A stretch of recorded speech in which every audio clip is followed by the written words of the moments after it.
योगी राज की पोल खुली। योगी राज मतलब आचार्य समर्थ स्वामी जो परिव्राजक रूप में थे उस समय। कौन से रूप में थे? एक साधु वेश में, योगी के वेश में समस्त थे। जब राजा शिवकोटे के सामने पोल खुली कि महाराज ये व्यक्ति दरवाजा बंद करके शिव का भोग कर ले, जो लाडू चलता है 40 मन, ये प्रणाम तो करने की दूर बात है, पूरा खा जाता है, प्रणाम भी नहीं करता पिंडी को। तो राजा शिवकोटे ने कहा कि चल ठीक है, जो हुआ सो हुआ, अब प्रणाम तो कर। तो थे तो समर्थ स्वामी धुरंधर आचार्य, तो उन्होंने कहा राजन अगर मैंने प्रणाम करा कि मेरे प्रणाम में इतना शौर्य इतनी ताकत है कि आपके आराध्य की ये प्रतिमा फट जाएगी।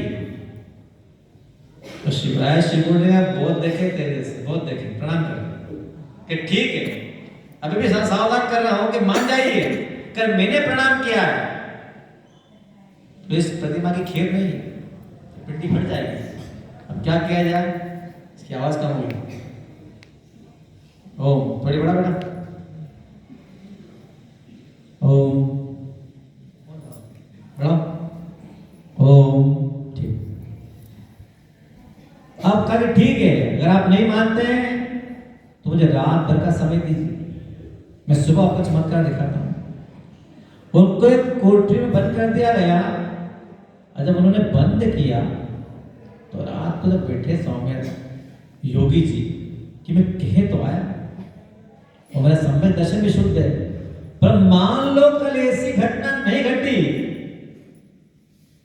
तो जिन धर्म की कितनी हानि होगी, कितनी अप्रभाव होगी।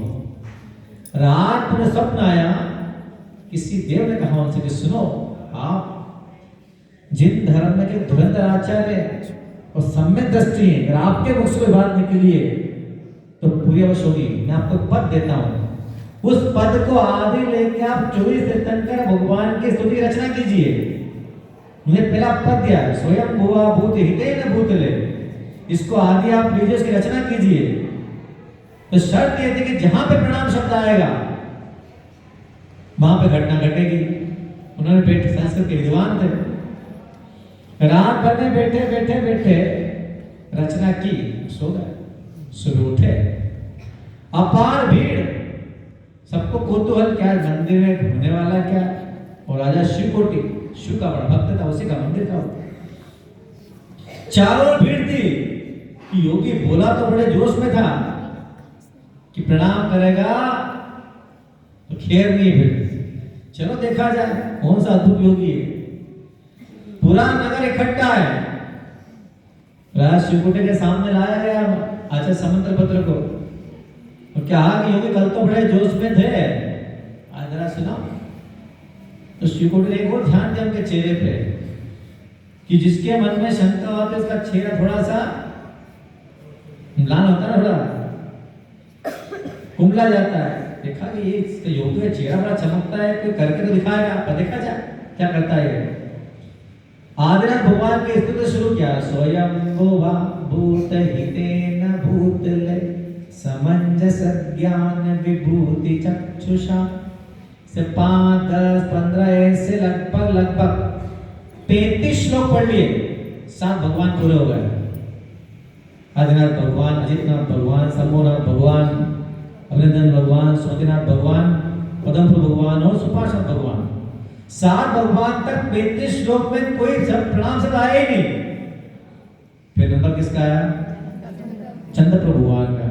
शर्त ये थी, भगवान से मतलब नहीं है कि अगर मैं प्रणाम शब्द बोलूंगा वो घटना घटेगी।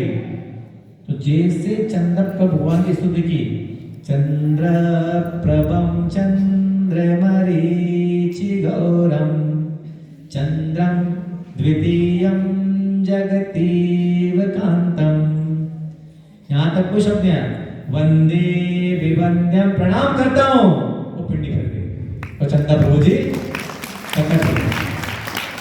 तो यहाँ चंद्र प्रभु का मतलब नहीं है, मतलब प्रणाम शब्द से कि जिस जहां प्रणाम कर लूंगा मैं पे अतिशय होगा। और चंद्र प्रभु जिनकी स्तुति थी वो भगवान प्रकट हो गए। ये इसका